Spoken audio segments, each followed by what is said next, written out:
कोप 26 में जाकर मोदी जी ने बोला कि हम नेट ज़ीरो को अचीव करेंगे। हम मतलब हमारा जो कंट्री है वो नेट ज़ीरो को अचीव करेगा बाय 2070।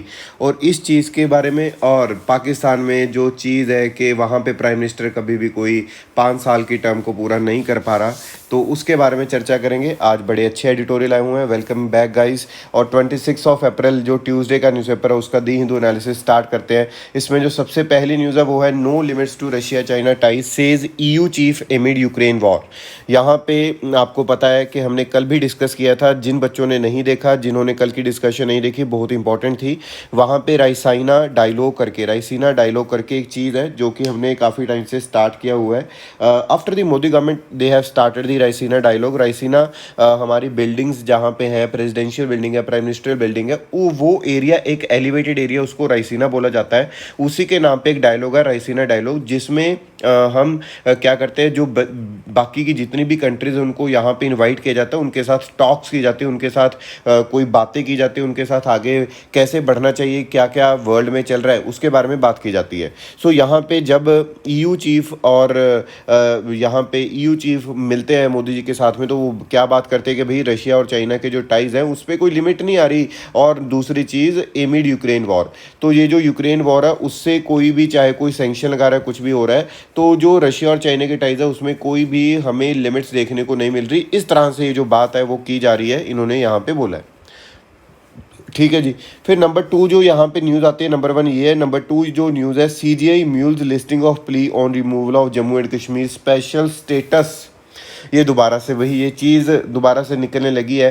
तो अगर ये दोबारा कल या परसों के न्यूज़पेपर में भी दोबारा आती है, तो वो हम अच्छे वे से आर्टिकल 370 कैसे एब्रोगेट हुआ था, किस तरह से, कौन कौन सी पोजीशन थी, कौन कौन सा आर्टिकल था, उसके बारे में, सभी के बारे में चर्चा करेंगे। और आर्टिकल 370 के बाद में क्या क्या चीज़ें वहाँ पे चेंज हुई उसके बारे में बात करेंगे। लेकिन फिलहाल की घड़ी के लिए लग रहा है कि दोबारा से मे बी जो प्ली है वो जो रिमूवल हुआ था Jammu and Kashmir special status का, उसको ले लिया जाएगा। यहाँ पे मे बी, यहाँ पे कुछ अभी बोला नहीं गया कि हम लेंगे उस प्ले को, मे बी ले लिया जाएगा। लेकिन ये बोला जा रहा है कि जो वेकेशन है, वेकेशन के बाद में हम इस चीज़ को कैरी ऑन करेंगे। सीजीआई ने जो है वहाँ पे ये चीज़ बोली है। जो थर्ड न्यूज़ है बहुत इंपॉर्टेंट है, आपने पॉलिटी की बुक में भी पढ़ी होगी, चाहे आप कोई भी बुक पढ़ रहे हो पॉलिटी की, और एज जनरल जो बच्चे पढ़ते हैं और हम भी पढ़ते हैं, सारे लोग वही पढ़ते हैं, वो है लक्ष्मीकांत। तो यहाँ पे Tamil Nadu clips governors power to appoint वीसीस।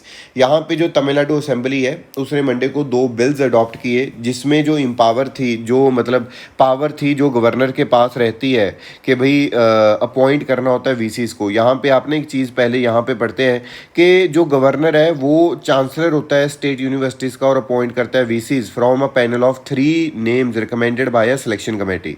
तो एक सिलेक्शन कमेटी होती है जी, वो 3 नाम को रिकमेंड करती है, उनमें से एक बंदे को क्या बना दिया जाता है, वहाँ पे वीसी बना दिया जाता है। और ये किसका काम रहता है, गवर्नर जी का। और क्योंकि गवर्नर भी चांसलर है स्टेट यूनिवर्सिटीज़ के। अब ये वाली जो पावर है गवर्नर जी की, ये ले ली गई कैसे। यहाँ पे तमिलनाडु की जो असेंबली है उन्होंने मंडे को दो बिल्स हैं जो वो अडॉप्ट किया, जिसमें उन्होंने इंपावर कर दिया गवर्नमेंट को। यहाँ पे गवर्नर जी थे, यहाँ पे गवर्नमेंट ने खुद को इंपावर कर लिया कि वो अपॉइंट करेंगी vice chancellors to 13 state universities under the aegis of higher education department by amending the respective acts. और ये एक्ट कौन कौन से हैं, बहुत ज़्यादा इंपॉर्टेंट नहीं है, लेकिन फिर भी याद रख लीजिएगा। Gujarat university act 1949, Telangana university act 1991 which empower state government to appoint VCs. यहाँ पे ये जो बिल है वो इंट्रोड्यूस किया गया हाउस में by the higher education minister के पॉन मुडे साइटेड के जो गुजरात यूनिवर्सिटी एक्ट 1949 और जो तेलंगाना यूनिवर्सिटी एक्ट 1991 है, वो इंपावर करती है स्टेट गवर्नमेंट को कि ये जो अपॉइंटमेंट है वो वीसीज की गवर्नमेंट को ही करनी चाहिए। चलिए, आई होप आपको ये चीज़ समझ में आएगी और आपने ये पहले पढ़ रखी होगी बुक में। नेक्स्ट चीज़ की बात करें अगर हम, तो यहाँ पे एक ना आपने मीम पढ़ा होगा कई बार कि ये दर्द ख़त्म क्यों नहीं होता है ना। तो उसमें ये दर्द ख़त्म क्यों नहीं होता, ये वाला जो चीज़ है यहाँ पे देखी जा रही है, ये दुख ख़त्म क्यों नहीं होता। तो जिग्नेश मेवानी, ठीक है, जो कि एक इंडिपेंडेंट, मैं बता दूं आपको, जो गुजरात में इंडिपेंडेंट एक वहाँ पे एमएलए हैं, independent MLA from the Gujarat, Jignesh Mevani, उनको अरेस्ट किया गया था भाई। ठीक है जी, जिग्नेश मेवानी जी को अरेस्ट किया गया था क्योंकि उन्होंने ट्विटर पे बहुत ही ज़्यादा कुछ कर दिया था। ठीक है, असम की पुलिस पकड़ के लेकर गई, बहुत दूर से लोग आए पुलिस वाले और उनको पकड़ के लेके गए। अब कल जैसे उनकी बेल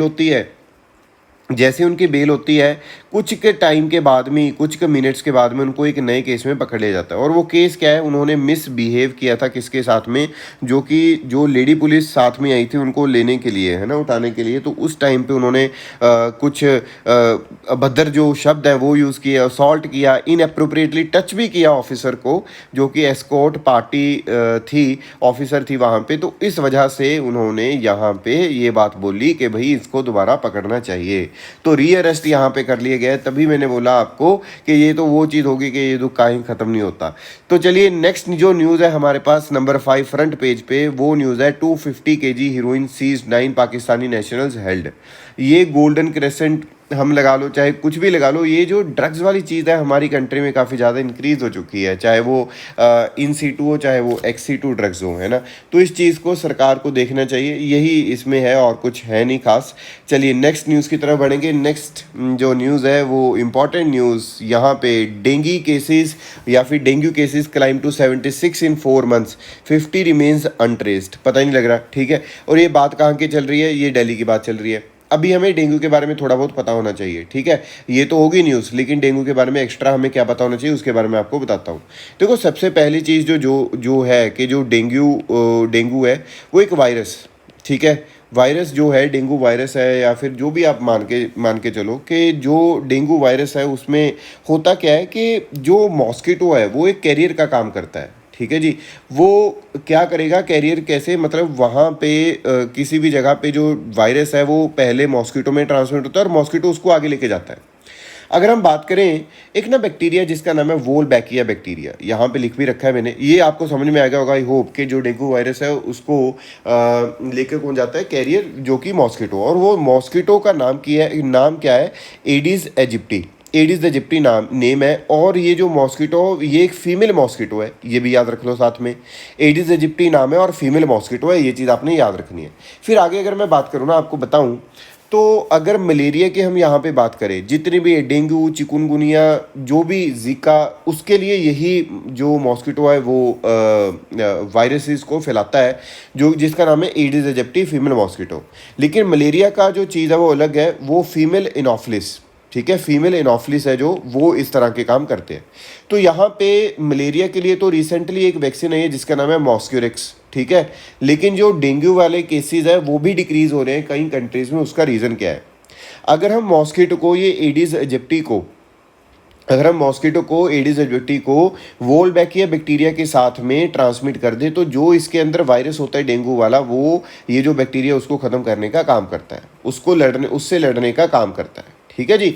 तो आपने पहली चीज़ तो ये याद रखनी है। देखिए ना, ब्रीडिंग कर दी गई Wolbachia bacteria injected into the mosquito eggs. तो ये वॉल्बैकिया जो बैक्टीरिया उसको साथ में कैरी करेगा। अब ये बैक्टीरिया को कैरी करेगा, आप सोचोगे यार ये बैक्टीरिया कैरी कर रहा है, तो अगर वहाँ पे काट देगा किसी इंसान को, ह्यूमन को, क्यों, तो उस पर इफेक्ट नहीं होगा, नहीं। जो वॉल्बैकिया बैक्टीरिया है ये सेफ है फॉर द ह्यूमंस, ठीक है, पहली चीज़। सेकेंडली, ये काम करता है कि जैसे कोई डेंगू, चिकनगुनिया या जीका का वायरस लेके जा रहा है, मेनली डेंगू पे अभी एक्सपेरिमेंट हुआ है, तो ये डेंगू के वायरस को बहुत ज़्यादा कम कर देगा। बहुत ज़्यादा कम क्या है, उसको आगे बढ़ने ही नहीं देगा। इस तरह से आपने याद रखना है, ठीक है। अच्छा, एक और जो क्वेश्चन आ सकता है यहाँ पे, जो वॉल्बैकिया बैक्टीरिया ये नेचुरली कहीं पे मिलता है, हाँ 60-70% ऐसे इंसेक्ट है जिसमें वॉल्बैकिया बैक्टीरिया जो है वो नेचुरली मिलता है। लेकिन इस वाले कई मॉस्किटोज में भी मिलता है, लेकिन ये वाला जो एडिस एजिप्टी मॉस्किटो है फीमेल, इसमें ये वॉल्बैकिया बैक्टीरिया नहीं होता। इस वजह से इसमें क्या कर दिया गया, इंजेक्ट कर दिया गया। तो अगर हम वॉल्बैकिया बैक्टीरिया के साथ में ब्रीड करेंगे तो मे बी जो रिजल्ट है वो अच्छे वे से आ सकते हैं, और जिससे हमें पता लग सकता है कि किस तरह से हम जो डेंगू के केसेज उसको इंप्रूव कर सकते हैं। चलिए नेक्स्ट न्यूज़ की तरफ बढ़ते हैं। यहाँ पे silver line project critic dropped from debate. So many times I have discussed, again I am discussing this, कि भाई ये जो रेलवे प्रोजेक्ट है ये चलेगा कसरागोड, जो कि नदरन केरला में होएगा, ठीक है जी। और जो सदरन केरला है थिरुवनंतपुरम, यहाँ तक ये प्रोजेक्ट आएगा। इसमें 10 मेजर स्टेशन है, 27 फीडर स्टेशन रहेंगे। Trivandrum airport will be connected through the feeder station, ठीक है। और इसमें अगर हम बात करें तो इसकी ट्रैवल टाइम है जो त्रिवेंद्रपुरम टू कासरगोड वो 4 आवर्स रहेगा। टोटल डिस्टेंस ये कवर हो जाएगा 531। तो एक फास्ट रेल प्रोजेक्ट है जो कि, लेकिन यहाँ पे प्रॉब्लम ये आ रही है इस प्रोजेक्ट को पास करने की या फिर आगे लेके जाने की। जो लोग हैं वो काफ़ी प्रोटेस्ट कर रहे हैं, जो अपोजिशन है वो काफ़ी ज़्यादा प्रोटेस्ट कर रही है, क्योंकि यहाँ पे वो बोल रहे हैं कि ट्रीज़ काटे जाएंगे, ये हो जाएगा, वो हो जाएगा, लैंडस्लाइड्स आनी स्टार्ट हो जाएंगी। इस तरह की जो बातें हैं वो वहाँ पे की जा रही हैं। ठीक है, चलो इतना आपने याद रखना है कि ये चीज़ को कि भाई कितना जो है चीज़ों में हमने बात करनी है। तो सिल्वर लाइन प्रोजेक्ट हमने पहले भी डिस्कस किया हुआ है, अभी भी डिस्कस कर रहे हैं। चलिए नेक्स्ट न्यूज़ की तरफ चलेंगे। जो नेक्स्ट न्यूज़ है ये the troubled innings of Pakistan prime minister. इससे पहले हम बात करेंगे इसके बारे में, डाटा इंटरप्टेड। ठीक है, डेटा इंटरप्टेड का मतलब क्या है। यहाँ पे मैंने कल भी ये चीज़ डिस्कस की थी। अगर आपने नहीं देखा, कोई नया स्टूडेंट है या फिर कोई नया एस्पिरेंट है, ठीक है जी, अगर वो हमारी जो अपनी एक्सप्लेनेशन है, जो एनालिसिस है वो देख रहे हैं, तो कल का एनालिसिस भी जरूर देखें, क्योंकि इसके बारे में कल भी चर्चा की थी। देखिए पहली चीज़ क्या होती है, एक एनएसओ है, नेशनल स्टैटिस्टिकल ऑफिस, जो कि मॉस्पी के अंदर रहती है। ये एनएसओ मॉस्पी के जो अंडर है, ये करती क्या है, एक सर्वे करती है जिसका नाम है all India house hold consumer expenditure सर्वे। All India house hold consumer expenditure सर्वे, ये चीज़ की जाती है। ये जो all India house hold consumer expenditure सर्वे है, ये 5 साल में, हाँ 5 साल में एक बार होता है जी। ठीक है, इन दी 5 years वंस, एक बार चेक कर ले, 4 या 5 साल में एक बार होता है। ठीक है, तो इसको सेफ साइड लेके चलते हैं, मेरे से गलत ना बताया जाए। तो इसमें होता क्या है, पहले तो हमने यहाँ पे क्या देखा कि 2011-12 में ये जो सर्वे है वो हुआ था, जिसमें बताया जाता है कि जो एक्सपेंडिचर है पर हाउस होल्ड वो कितना लग रहा है। और यहाँ पे ये भी बताया जाता है गाइस कि किस तरह से इन्फ्लेशन जो है या फिर किस तरह से जो पॉवर्टी है वो आ रही है, या फिर कितनी ज़्यादा पॉवर्टी है। तो ये अगर हम बात करें 11-12 में हुआ, 17-18 में भी ये सर्वे जो हुआ, लेकिन उसमें गवर्नमेंट ने देखा कि डेटा उसके हिसाब से नहीं आया, मतलब जो पॉवर्टी की इंसिडेंसी है वो इंक्रीज होते दिखाई दिए। तो 2017-18 वाला जो डेटा है वो हमने ख़त्म कर दिया गवर्नमेंट ने, और बोला ये जो डेटा है वो अच्छा नहीं है। अभी ये 2022-23 में दोबारा से होने जा रहा है ये सर्वे। अब देखते हैं कि डेटा उनके काम का आएगा या नहीं आएगा, ये रिलीज़ होएगी रिपोर्ट या नहीं हो पाएगी। ठीक है, तो ये चीज़ आपने याद रखनी है। आगे अगर हम बात करें एडिटोरियल की, the troubled innings of Pakistan prime minister, यहाँ पे क्या बात की जा रही है कि भाई देखो, मैं बहुत ज़्यादा तो इसको नहीं डिस्कस करूँगा, मे बी कहीं और जो यूट्यूब पे एनालिसिस कर रहे हैं टीचर, वो इसको बहुत ज़्यादा डिस्कस कर देंगे। लेकिन हम कोई पाकिस्तान सिविल सर्विसेज के लिए प्रेपरेशन नहीं कर रहे, जितना रिक्वायर्ड है मैं उतना आपको बता देता हूँ without wasting any time. Imran Khan ने प्रोमिस किया था कि भाई करप्ट या फिर डायनेस्टिक जो पॉलिटिशियन मैं उसको ख़त्म, पॉलिटिक्स है वो मैं उसको ख़त्म करूंगा, पहली चीज़। नंबर 2, यहाँ पे उन्होंने बोला था कि भी जो गवर्नमेंट है वो रिस्टोर करेगी पाकिस्तान की सॉवरेनिटी को, और कि जो आईएमएफ से बार बार मांगते रहती है पाकिस्तान, वो भी मैं बेगिंग बोल फॉर एवर मैं वो वाली जो चीज़ है वो ख़त्म कर दूंगा। फिर उसके बाद में मैं कभी भी फ्रंट लाइन स्टेट बन के अमेरिका की लड़ाइयाँ नहीं लड़ूंगा। फिर वो बोलते उस टाइम पे कि भाई मैं एक prided himself as a born again Muslim, जो कि who would free Pakistani society from the vice like grip of a descendant western pop culture. ठीक है, तो ये उन्होंने ये चीज़ें बोली थी जब वो भाई साहब वहाँ पे आए थे यहाँ पे। लेकिन उनको नहीं पता था कि भाई जो रोल है वो आर्मी का बहुत ज़्यादा रहता है। तो ऑब्वियसली पता ही था, क्योंकि आर्मी की वजह से तो यहाँ पे लिखा हुआ है कि वो आए थे। यहाँ पे उन्होंने बोला, यहाँ पे बोला ये जा रहा है कि ये जो बंदा है, ये जो इंसान है इमरान खान, ये पाकिस्तानी की जो पाकिस्तान की आर्मी है उसकी वजह से ही यहाँ पे हमें देखने को मिले थे कि अपना जो formally depose through supreme court assisted no confidence motion भी अब तो हो गया, सारा कुछ हो गया। लेकिन यहाँ पे वो कहते कि यहाँ पे बात तो उनकी हुई थी कि 2 टर्म्स यहाँ पे रहेंगे आर्मी के साथ में, मतलब फॉर दी 10 years मिनिमम। लेकिन उनको तो पहली टर्म ही पूरी होती उनकी दिखाई नहीं दी, पहली टर्म ही, फर्स्ट टर्म ही पूरी होती नहीं दिखाई दी। यहाँ पे ये लिखा हुआ है, it is said that the generals had planned for mister Khan to be in power for 2 consecutive 5-year term, as it turned out their patience ran out even before the end of the first one. यहाँ पे proper जो time है उनको पूरा नहीं करने दिया, चाहे वो 6 साल का है वहाँ पे, चाहे वो, मैं अपने अकॉर्डिंगली चल रहा हूँ, अपने इंडिया के अकॉर्डिंगली आपको बता रहा हूँ। तो ये जो चीज़ है यहाँ पे देखने को मिली थी, और ये पहली बार नहीं हुआ। जैसे जुल्फ़िकर अली भुट्टो, उसकी डॉटर बेनज़ीर भुट्टो, नवाज शरीफ हो गया, अमंग अदर्स ये सिमिलर फेट उन्होंने सफ़र की है। तो यही सारा कुछ आर्टिकल में एडिटोरियल में लिखा हुआ है, जो कि हमारे लिए बहुत ज़्यादा इंपॉर्टेंट नहीं, बहुत ज़्यादा क्या नहीं इंपॉर्टेंट यार, ठीक है। तो ये वाली जो चीज़ है मैंने इस वजह से बताई क्योंकि कि थोड़ा बहुत पता होना चाहिए कि वहाँ पे जो होल्ड है वो आर्मी का रहता है, जो आर्मी के जनरल है वही उन चीज़ों को आगे के आगे क्या करते हैं, लेके आते हैं, ठीक है जी। नेक्स्ट जो एडिटोरियल बहुत इंपॉर्टेंट है, ये देखिए सारे ही रंगीन सा कर रखा है, सारे कलर यहाँ पे दिए हुए हैं। नंबर 1 तो the goal of energy security, energy secure south Asia, बहुत इंपॉर्टेंट है, यहाँ पे बात करते हैं। साउथ एशिया जो वो कहते हैं almost 4th of the global population है और 5% लेकिन वर्ल्ड लैंड मास पे रह रहा है, ठीक है जी। यहाँ पे मतलब पॉपुलेशन ज़्यादा है लेकिन जो लैंड मास है वो हम बहुत कम लेकर बैठे हैं, और इसी वजह से जो इलेक्ट्रिसिटी जनरेशन है वो भी यहाँ पे राइज हुई है कि 340 टेरावाट आवर से 1500 टेरावाट पर आवर जो है 2015 तक होगी। जो बांग्लादेश है उन्होंने 100% इलेक्ट्रिफिकेशन अचीव की है रिसेंटली। भूटान, मालदीव्स और श्रीलंका ने ये 2019 में किया, और फॉर इंडिया अफगानिस्तान ये फिगर्स 94.4 और 97.7% है। जो पाकिस्तान है वो 73.91% ही कर पाया अपनी इलेक्ट्रिफिकेशन। जो भूटान है यहाँ पे चीपेस्ट इलेक्ट्रिसिटी प्राइस है भूटान का साउथ एशिया में पूरे में। और अगर हम यहाँ पे बात करें कि इंडिया जो है वो एक ट्रांजिशन अपना करना चाह रहा है कि वो रिन्यूएबल एनर्जी प्रोवाइड करे। अगर 100 हम कोई एनर्जी प्रोवाइड करें तो उसमें से 40 जो है वो रिन्यूएबल एनर्जी होनी चाहिए। इंडिया ये चीज़ में यहाँ पे ट्रांजिशन की बात कर रहा है, ठीक है जी। तो एशियन कंट्रीज जो हैं यहाँ पे एम कर रही हैं कि भाई providing electricity to every household, हर एक एशियन कंट्री का यहाँ पे ये एक एम है। और जो ऑब्जेक्टिव है को सप्लाई की जाए रिलायबल एंड क्वालिटी इलेक्ट्रिसिटी।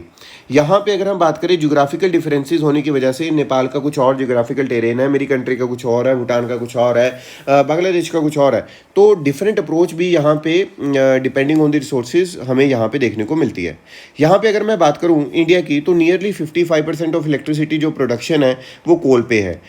अगर मैं नेपाल की बात करूँ तो hydro electric power 99.9%, 75% of Bangladesh power production relies on the natural gas. तो इस तरह से जो भी चीज़ें हैं वो डिफरेंट हमें यहाँ पे देखने को मिलती हैं।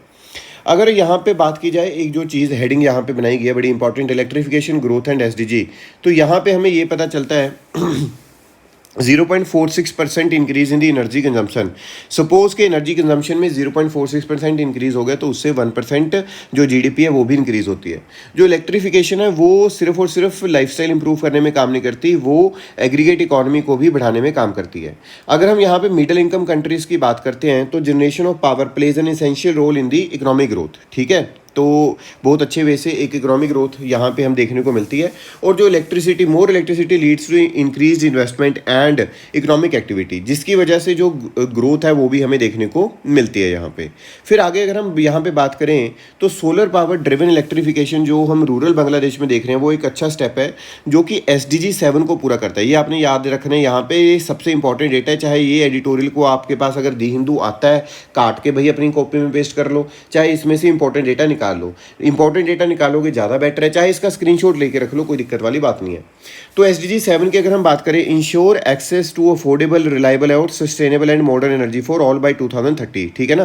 तो यहाँ पे SDG जो 7 है वो क्या करता है कि भाई affordable, reliable, sustainable, modern energy होनी चाहिए बाय 2030। और यहाँ पे उन्होंने इंगेज भी किया 1 लाख फीमेल सोलर जो है एंटरप्रेन्योर्स, जो कि बात करते हैं SDG 5 की, जो कि एम्पावर करता है और जेंडर इक्वालिटी की बात करता है और एम्पावर करता है विमेन और गर्ल्स को। यहाँ पे अगर हम और बात करें, आगे चलते हैं, SDG 9 की बात करें, सस्टेनेबल डेवलपमेंट गोल 9 की, जो कि बिल्ड करता है रिजिलिएंट इंफ्रास्ट्रक्चर, प्रमोट करता है इंक्लूसिव सस्टेनेबल इंडस्ट्रियलाइजेशन और फोस्टर करता है इनोवेशन। SDG अगर 4 की हम बात करते हैं, आपको ये वैसे तो सस्टेनेबल डेवलपमेंट गोल सारे पता होने चाहिए। अगर कोई बच्चा हिमाचल का इस एनालिसिस को देख रहा है तो मैं उनको बता दूं कि हिमाचल के डायरेक्ट सिलेबस में भी लिखा हुआ है मिलेनियम डेवलपमेंट गोल्स और सस्टेनेबल डेवलपमेंट गोल GS 3 का पार्ट है। तो आपने इस वे से उसको याद रखना, भी मेंस में क्वेश्चन आएगा। SDG 4 में क्या होता है, इंश्योर करते हैं हम इंक्लूसिव और इक्विटेबल क्वालिटी एजुकेशन, ठीक है। SDG 1 में no poverty, SDG 3 ensure healthy lives. तो यहाँ पे अगर हम ग्रीन ग्रोथ की बात करें तो मैंने पहले ही बोला कि प्राइम मिनिस्टर COP26 में गए, वहाँ पे 100% एनर्जी का वादा करके आए हैं कि नेट ज़ीरो हम करेंगे बाय 2070। और ग्लासगो में इंडिया ने ये भी वादा किया कि जो रिन्यूएबल एनर्जी है वो हम बढ़ाएंगे from the 450 gigawatt to 500 gigawatt by 2030 only. और ये जो रीजन है ये एक अच्छी ग्रीन ग्रोथ की तरफ जा रहा है, क्योंकि इंडिया जो जैसी जो कंट्रीज़ है, बड़ी कंट्री साउथ एशिया की जो इंडिया है, वो इंटरनेशनल सोलर लाइंस का एक मेन पार्ट है, जिसका सेक्रेटरीट आपको पता है गुरुग्राम में है। तो रीजनल अगर एनर्जी ट्रेड की भी हम बात करें, सार्क में कुछ ऐसी डील्स हुई थी कि हम एनर्जी ट्रेड करेंगे, लेकिन सार्क बहुत हद तक कामयाब नहीं हो पाया। तो लेकिन हमारे पास काफ़ी बायलेटरल जो एग्रीमेंट्स हैं, जैसे कि India Nepal petroleum pipeline deal हुई, ये सारा आपने याद रखना है, ये आपने ऊपर से नहीं निकालना कि भाई मैं धीरे बोलने लग गया इन चीज़ों को तो ये अनइम्पॉर्टेंट होंगे। ये सबसे इंपॉर्टेंट चीज़ है, क्योंकि यही तो हमने कोट करनी है मेंस में, ये इसका ही क्वेश्चन आ सकता है प्रीलिम्स में, ठीक है। तो ये P+M के लिए आपका काम आएगा। यहाँ पे अगर मैं बात करूँ, India Nepal petroleum pipeline deal हो गया, India Bhutan hydro electric joint venture हो गया, Myanmar Bangladesh India gas pipeline हो गया, या BBIN हो गया, या तापी पाइपलाइन हो गया, ये बहुत इंपॉर्टेंट है, आपने इस चीज़ को याद रखना है। और लास्टली इंडिया एक्सपोर्ट करता है 1200 megawatt of electricity to Bangladesh. उसी तरह से अगर हम बात करें और ये करता कहाँ से, from the Kokrajhar power plant in the Assam, ठीक है। और भूटान एक्सपोर्ट करता है 70% of its own hydro power electricity to India. तो इस तरह से आपने ये चीज़ें याद रखनी है। और कंक्लूजन में यही बताया गया है कि आप एनर्जी को जितना मर्जी ऊपर लेके जाओ, इलेक्ट्रिफिकेशन जितना मर्जी कर दो, सब चीज़ों को ऊपर लेके जाओ, बहुत अच्छे वे से कर भी रहे हो, लेकिन एक चीज़ का याद रखना है, ये जो चीज़ है एनवायरनमेंट को बहुत ज़्यादा इंपैक्ट ना करे, ग्रीनरी को बहुत ज़्यादा इंपैक्ट ना करे, इस चीज़ को हमें साथ में लेके चलना पड़ेगा। चलिए नेक्स्ट चीज़ की बात करेंगे। यहाँ पे नेक्स्ट चीज़ की बात करते हुए यहाँ पे है कुरिल आइलैंड्स। कुरिल आइलैंड्स, देखिए यहाँ पे बहुत बड़ा लिखा हुआ है, और ये बहुत बड़े को इन्होंने छोटे में भी लिखा हुआ है, वो पढ़ेंगे और आपको समझ में आ जाएगा। कुछ भी नहीं है कुरिल आइलैंड्स, ये पहले तो हम लोकेशन चेक करते हैं इसकी। लोकेशन आप देखिए ना, सी ऑफ ऑक्सक, ठीक है जी। ऑक्सक ये जो है एक तो ऑक्सक हो गया, सी ऑफ ऑक्सक हो गया यहाँ पे, और ये हो गया सखालिन आइलैंड, ये कि रशिया के पार्ट हो गया। ये हो गया होकाइडो, होकाइडो जापान, और जापान के नदरन में ये आपको एक चेन दिख रही है कुरिल आइलैंड्स, और यहाँ पे आपको कामचटका जो पेनिनसुला है वो रशिया का यहाँ पे देखने को मिलेगा, ठीक है जी। इसके बारे में हम बात कर देंगे। Now this is sea of Japan, this is Japan, Hokkaido वो नदरन एरिया होगा जापान का। अगर मैं कुरिल डिस्प्यूट की अगर हम बात करें यहाँ पे, तो आपने प्रॉपर वे में इसको पार्ट को देखना। पहले तो नंबर 1 एक ना ट्रीटी हुई थी जिसका नाम था शिमोडा, ठीक है, ट्रीटी ऑफ शिमोडा, जिसने कि सदर्न कुरिल को जापान को दे दिया। ये वाला आप देख रहे हो कुरिल, ये वाला जो सदर्न कुरिल है वो किसको दे दिया, जापान को दे दिया। And rest of the island जो चेन है, ये वाली जो आइलैंड चेन है वो किसको दे दी, रशिया को दे दी। चलो कोई बात नहीं, लेकिन यहाँ पे ये भी बोला गया नंबर 1 पॉइंट में कि सदर्न जापान को, ये बाकी रशिया को, लेकिन जो ये वाला आइलैंड है सखालिन आइलैंड है, ये हम क्या करते हैं, ज्वाइंट एडमिनिस्ट्रेशन यहाँ पे करते हैं रशिया और जापान की। फिर 1875 में एक ट्रीटी होती है नंबर 2 जिसका नाम है सेंट पीटर्सबर्ग ट्रीटी। यहाँ पे सारा का सारा जो कुरिल्स है वो दे दिया जाता है to Japan in exchange of Russian jurisdiction over the Sakhalin. यहाँ पे बोला गया कि यहाँ से जो ज्वाइंट एडमिनिस्ट्रेशन है वो हटा दो, ठीक है, और ये वाला सारा जो कुरिल आइलैंड्स है वो किसको दे दो, जापान को, ठीक है, जापान को, और ये वाला जो चीज़ है वो किसको दे दो, रशिया को। चलो जी number 3, after Russia's defeat in the Russo Japanese war, Japan gains control over the southern Sakhalin. जब रशिया और जापान की वॉर होती है और रशिया हार जाता है, तो जो सदर्न जो सखालिन आइलैंड है उस पर क्या होना है, जापान यहाँ पे कब्जा करने की कोशिश करता है, ठीक है जी। फिर 1945 में एक ऐसी चीज़ होती है कि सोवियत यूनियन है जो वो ऑक्यूपाई कर लेती है इंटायर कुरिल चेन, क्योंकि आपको पता है वर्ल्ड वॉर 2 थी, जापान जिस पावर्स के साथ में था वो हार गए, तो सोवियत ने बोला कि मैं पूरे की पूरी जो चेन है ये कुरिल, ये वाली जो कुरिल चेन जो जापान को दे दी गई थी यहाँ पे, तो अब ये किसके पास आने की कोशिश कर रही है, ये रशिया के पास आने की कोशिश कर रही है, ठीक है। मैं यहाँ पे ये वाला कलर बना रहा हूँ। और more over southern Sakhalin after declaring war on Japan during the final days, और ये भी जो जापान के पास आया था ये भी अब किसके पास होएगा, रशिया के पास। ये चीज़ यहाँ पे बोली गई। 1951 में फिर कुछ एक चीज़ हुई जहाँ पे जापान ने रिनाउंस किया claim to the Kuril in the treaty of San Francisco, जो कि जापान और अलाइड पावर्स के बीच में साइन हुआ था, और Soviet Union does not sign, ये सोवियत ने साइन नहीं किया, वो कहता कि आप साइन करो भाई, जापान और अलाइड पावर्स ने किया, मेरा यहाँ पे कोई रोल नहीं है। तो उन्होंने बोला कि Soviet Union does not sign and Japan later claims that the 4 southern islands are not part of the Kuril chain. जो 4 ये सदर्न आइलैंड्स हैं, ये जो 4 सदर्न आइलैंड्स यहाँ पे हमें दिख रहे हैं, तो ये कुरिल चेन का पार्ट नहीं, तो ये हमारे हैं। फिर 1956 की अगर हम बात करें, सोवियत जापानीज ज्वाइंट डिक्लेरेशन आती है जो कि रिस्टोर करती है diplomatic ties between the two countries, और सोवियत यूनियन एग्री करता है to cede islands of Shikotan and Habomai. ये आप देख रहे हो, जो मैंने यहाँ पे मार्क किया था शिकोतान और ये मैं ये इरेज करके दोबारा दिखाता हूँ आपको, ये वाला हाबोमाई और शिकोतान, ठीक है। तो यहाँ पे बोला गया to Japan after signing the formal peace Japan claims territorial rights to all 4 southern islands, so no agreement is signed, लेकिन कोई एग्रीमेंट यहाँ पे साइन नहीं हुआ। सो ये जो डिस्प्यूट है, ये एक तरह का डिस्प्यूट चल रहा है। सदर्न कुरिल कौन बोलता है इसको? रशिया। नदरन जो कुरिल है वो कौन बोली जाता है यहाँ पे? जापान। तो ये डिस्प्यूट और कुछ भी नहीं था, ये इतना बड़ा करके लिख दिया यहाँ पे, ठीक है। लेकिन ये अब बात क्यों उठ रही है? इससे पहले ये बात कभी नहीं उठी थी। उसका रीज़न क्या था? इससे पहले अगर मैं आपको बताऊं तो बहुत ही ज़्यादा सॉफ्टली जो जापान है वो चीज़ों को बोलता था, लेकिन अभी हार्ड वर्ड्स में है। रशिया ने इन्वेजन कर दी यूक्रेन के, उसके बाद में जापान की एक डिप्लोमेटिक ब्लू बुक आती है जिसमें उन्होंने कुरिल आइलैंड्स को ये डिस्क्राइब किया कि ये इलीगली ऑक्यूपेशन की हुई है रशिया ने। और यहाँ पे बताया 2003 से जापान ये बोलता था कि भाई जो डिस्प्यूट है वो आइलैंड्स पे चल रहा है और एक कंसर्न है रशिया और जापान के बायलैटरल टाइज में, लेकिन इस बार रशिया जापान ने खुल के यहाँ पे बोल दिया। यहाँ पे अगर हम बात करते हैं Hokkaido are under dispute as both Moscow and Tokyo claim sovereignty over them, मैंने आपको बताया था यहाँ पे होकाइडो के बारे में, ठीक है जी। और आपने याद रखना, but they have been under Russian control since the end of the world war 2। Done.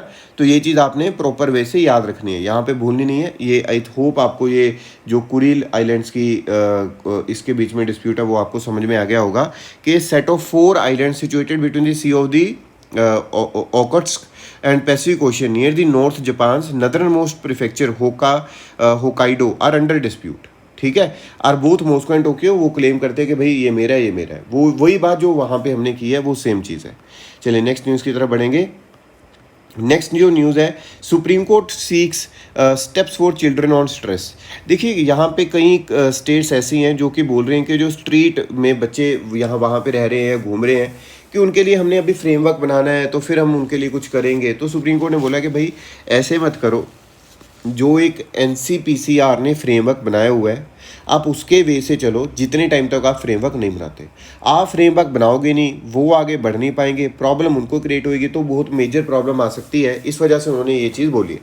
तो सुप्रीम कोर्ट ने डायरेक्ट किया है स्टेट्स को और यूटीज़ को कि भाई जिन्होंने अभी तक फ्रेमवर्क नहीं बनाया वो standard operation procedure for care and protection of children in stress situation 2.0 जो कि फ्रेम किया है NCPCR ने, उसको फॉलो करो, ठीक है।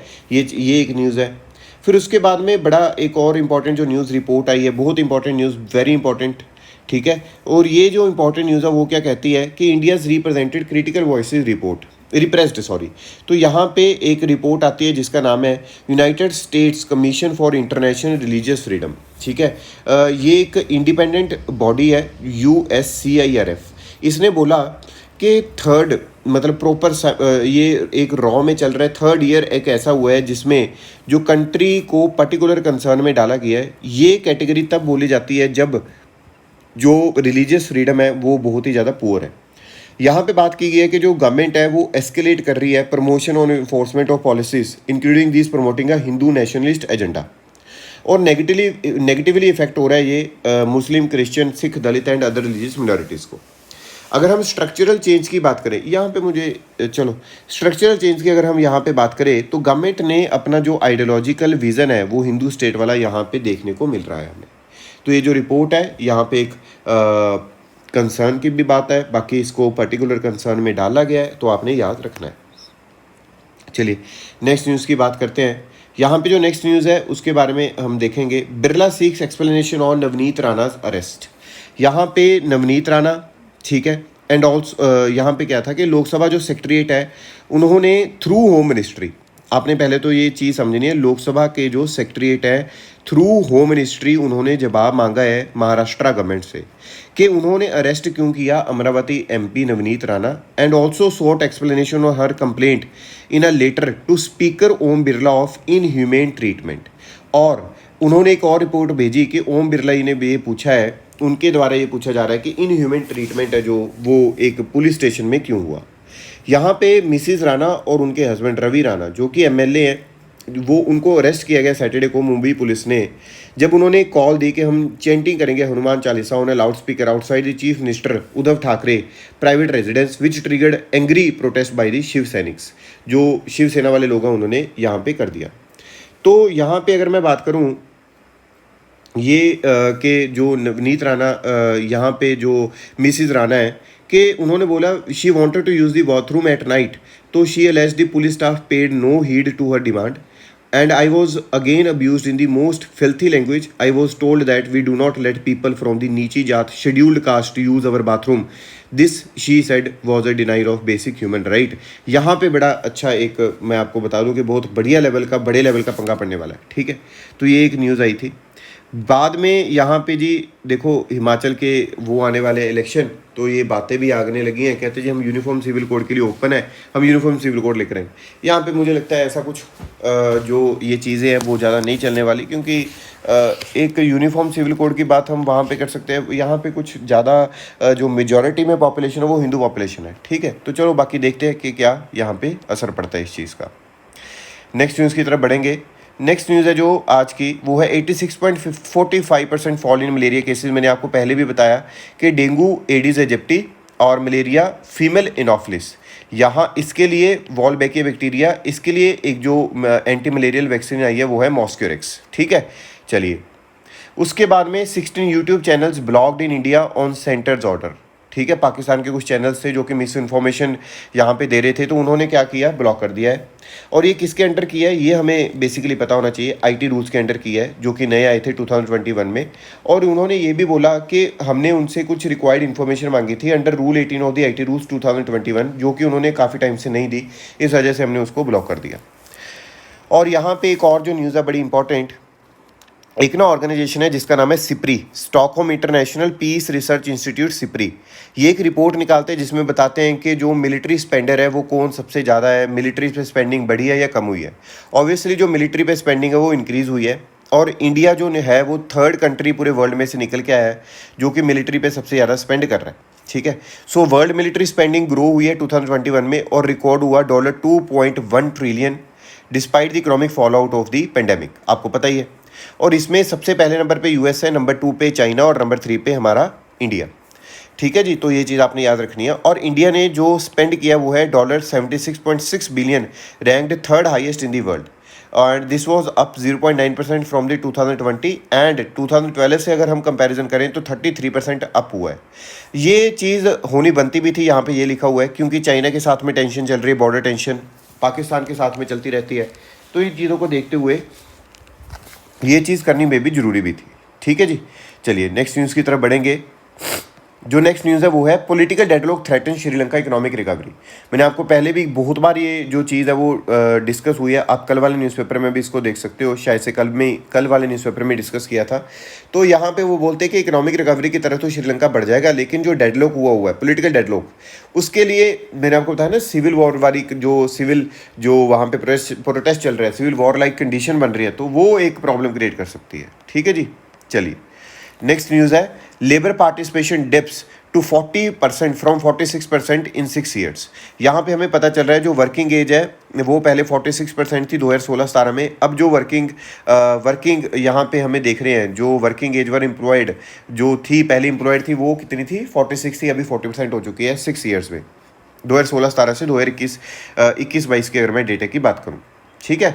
तो यहाँ पे और जो चीज़ बोली जा रही है कि गवर्नमेंट को जो ड्यूटी है वो कट करनी चाहिए अगर फ्यूल का प्राइस अबव $100 रहता है, अगर वो ग्रोथ देखना चाहते हैं कंट्री में, अगर इन्फ्लेशन को कंट्रोल करना चाहते हैं, ठीक है। ऐसे इन्फ्लेशन अगर आप इंटरेस्ट रेट इंक्रीज़ कर दोगे अकेला मॉनेटरी पॉलिसी के बिहाफ पे चलोगे, ऐसे इन्फ्लेशन वो कहते डिक्रीज़ नहीं होने वाली।